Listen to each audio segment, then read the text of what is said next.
Welcome everybody. Another show today, and I'm talking to Ann Welch, who is an iconographer.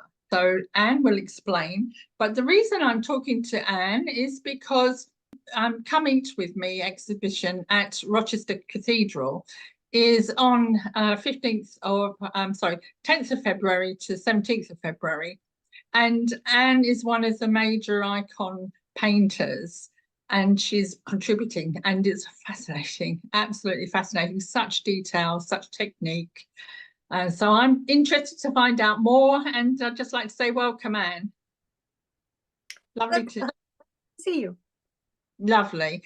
Ann, can you tell us how you started your painting or artistic journey, and how you came to look at icons in particular and specialize in icons? Well, it was very circuitous, really, because I didn't have any art training. We didn't have any art lessons at school. And I thought it wasn't until I was in my teens and I went to the adult ed once a week, and went to a painting class. What I did do, I was a window dresser at Liberties of London. Oh, but lovely. you know, Jasper John was window dresser, and so was Andy Warhol. And so I think there's something about that, because you're moving space, you know, you're having to think of an idea, and you're having to move things around, and you're having to look at all these different things and you're arranging something. It's just not a flat surface.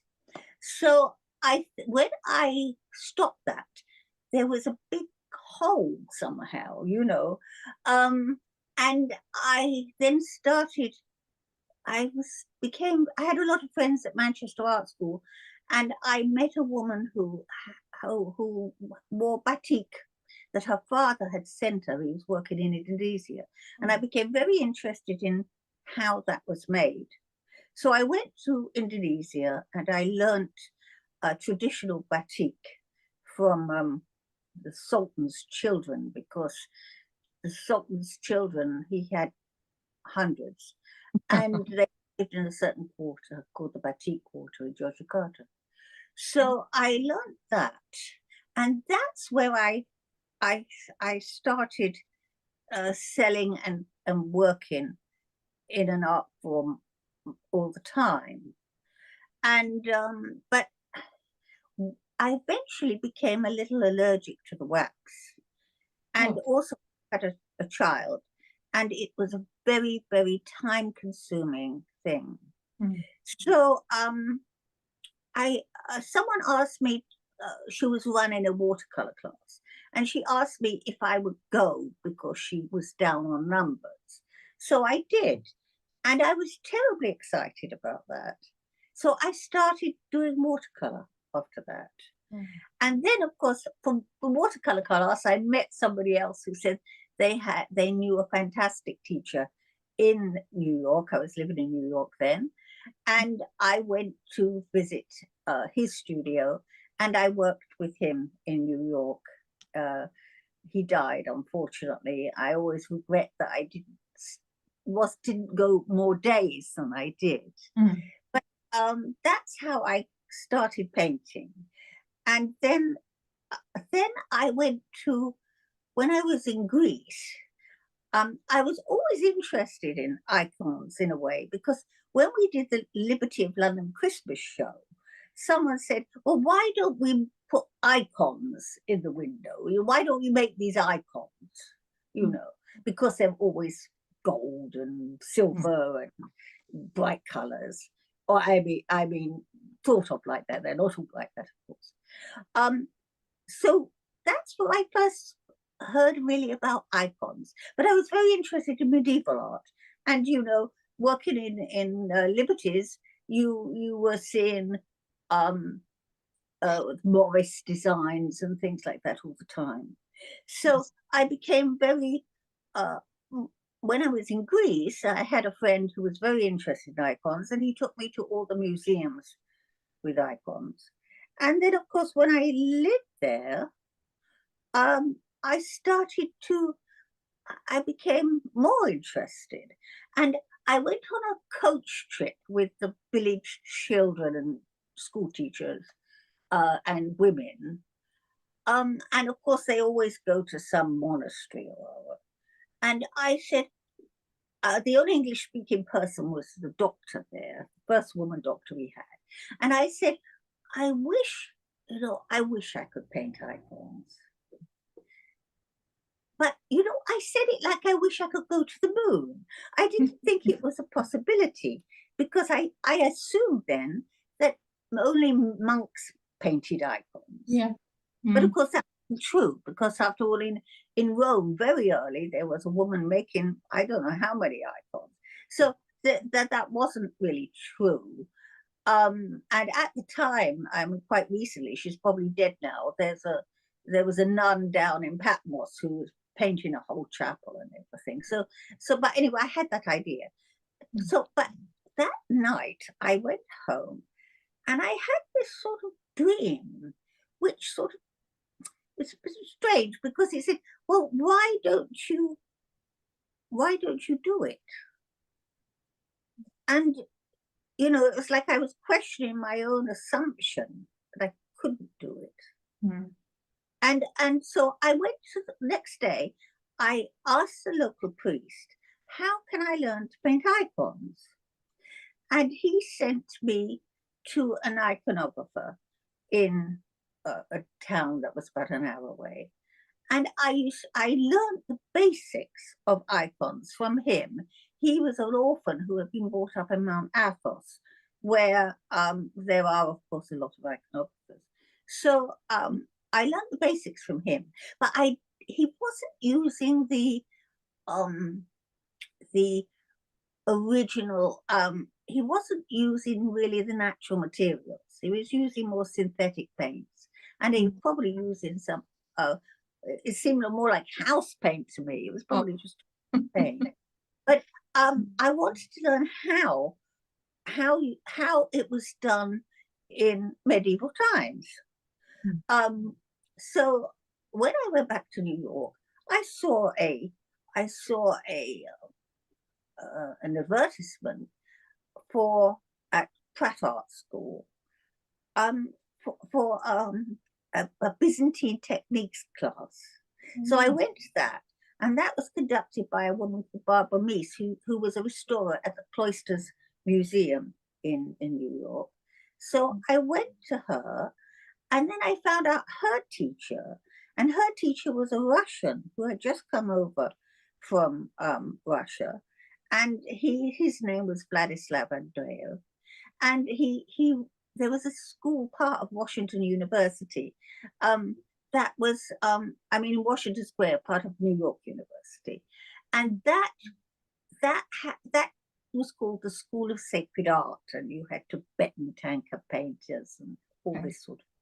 So I started with him. Wow. And then after that, I found many other teachers. But I didn't, we have another person who's in the show. Yes. And he is, of course, a real iconographer. I'm a bit more a jack of all trades. That I don't really call myself. I mean, I do. I have icons. I have an icon in Rochester Cathedral. Not now. I've just taken it out to restore. But and I have icons in churches, and of course I make icons. But I feel I'm always a student. Always a student. But Hannah is, she studied 3 years at the Prince's School, well now the King's School, and she's 4 years with Aidan Hart, who's a major iconographer. So that's Hannah Lean. That's Hannah Ward. Hannah Lean Ward. Yes. So I don't put myself in Hannah's class, but I work with Hannah. I'm too sloppy to be a really good iconographer. I tend to work, they should be planned. People plan them very much ahead. They're very careful. I'm not very careful. I don't plan. I tend to be a little more spontaneous when I do them. And then afterwards I say, oh dear, if only I'd have taken more trouble with that hand or something like that. So, well, I'm very pleased that you've joined the exhibition, because your contribution is beautiful. I've seen it. thank you. You know, I saw that now because Mary Magdalene, who is the one I've done, there are no really old icons of Mary Magdalene that Right. aren't really Italian influenced. So that I could find. Since then, I've been trying to look for more, but I couldn't find them. So it had to be something that came out of my head.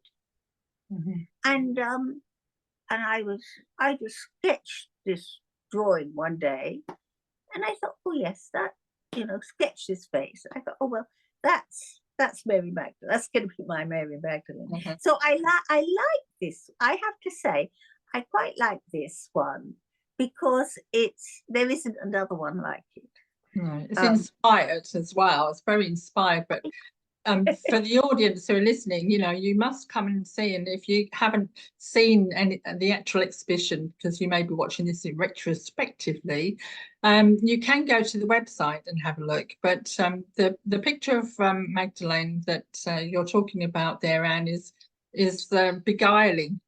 It's very beguiling with her eyes and Thank her you. Brilliant. Yes, lovely. And so you're familiar with Rochester Cathedral then. How do you see it working with this wonderful table? I take it have you been to see the Fenland oak table? You know, I've told everyone about that table because I went to see the light show thing. Oh yes, yes. You know, Yes. and I thought, what's this big table doing here? I couldn't work out what the table was doing there. And then we saw the explanation of it, and I think that was absolutely marvelous. I think that was so fantastic to learn about a table that is made out of wood in such fabulous condition that is older than the pyramids is amazing. And what I also liked was it showed you how tall those black oak trees were at that time, and how everything is diminished. And I found that absolutely fascinating.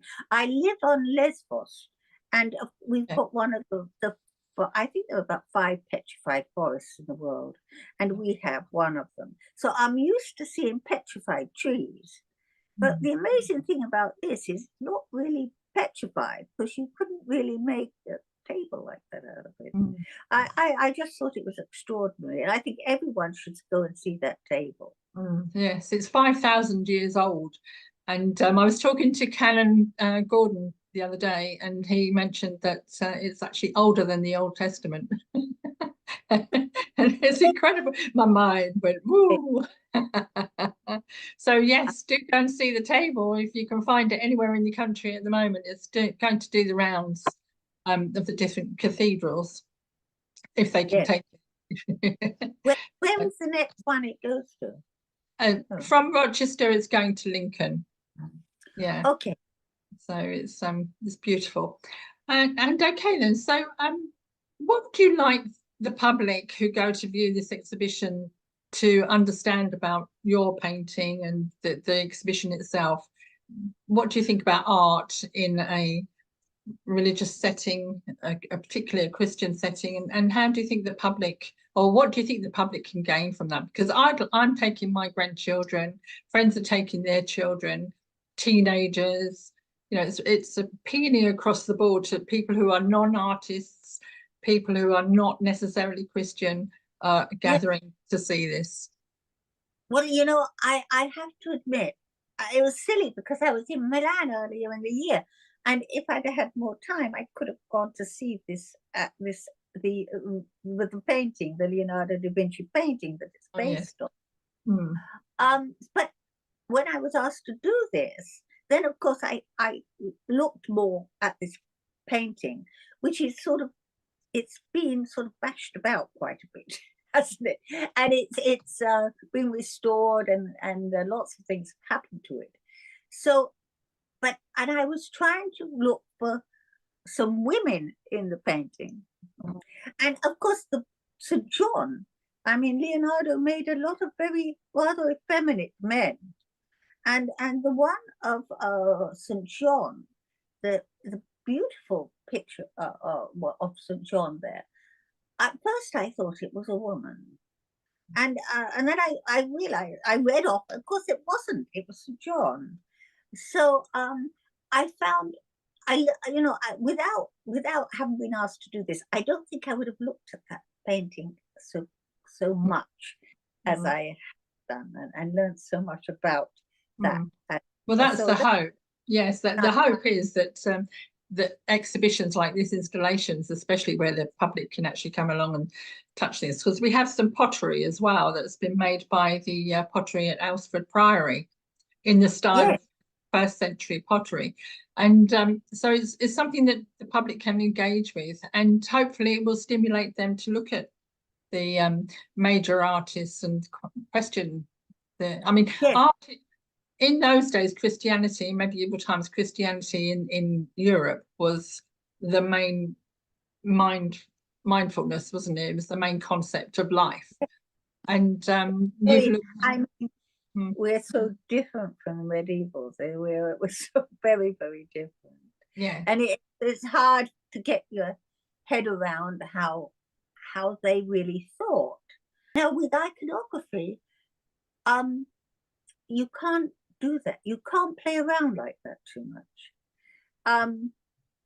It has to, an icon has to have certain elements to it.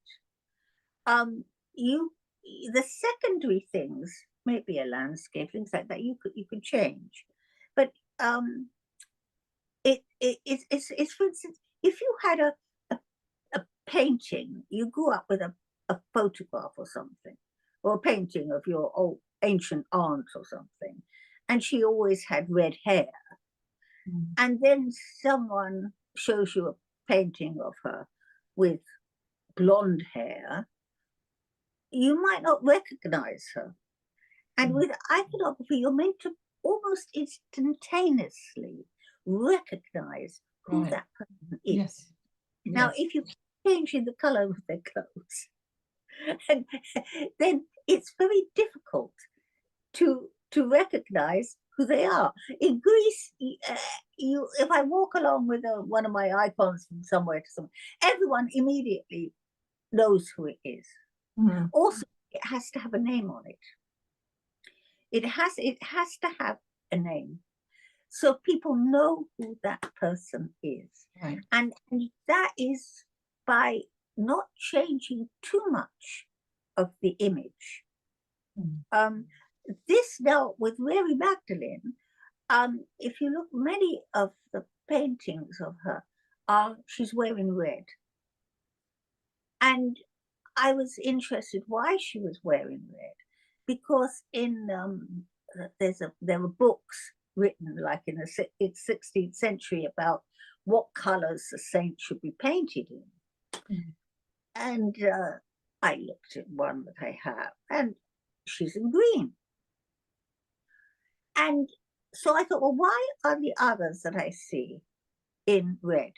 And it's because they were made for the in Crete, often by Cretan artists, and she was green. Yeah, I was just thinking then that it's really important to keep the traditions going, and the not just the images but also the techniques. And it's wonderful that you've learned so much and that you can produce these wonderful icons. I would just like to finish off now, please, Anne. I could listen to you for hours and hours and hours. I think you have so much knowledge, experience, and understanding of art and its position in life. And I would just like to thank you for bringing some of that to us today, and for exciting me about the exhibition, and hopefully the audience here today. Thank you. And also I should add, some of the other art. I see the artists you have, and I'm really looking forward to seeing them and their work as well. That's a wonderful collection you have. There is a wide variety of artists and styles and techniques. So yes, it's very, very rewarding. So I'd just like to ask you then, Anne, if anybody wants to talk to you or look at your work, where would they find you? How can they contact you? Well, it is a little difficult. Well, the best thing always is email. Right. And you can find my email would be on my website, which is Ann Welch, or one word, .co.uk. Right. Okay. So email is always the best way to contact me. Because people will have more questions, they'll be fascinated by you and your journey. And you've certainly opened up an important aspect of the exhibition for us. So I'd just like to thank you, and I'd like to say thank you to everybody for watching today. And I'm sure that if you'll come along, if you haven't been yet, and if you're watching this and it's already happened, do go to our website. Come eat with me the pivotal moment when Jesus talks to his disciples and explains that one of them will betray him. Goodbye, everybody, and thank you so much, Anne. Thank you.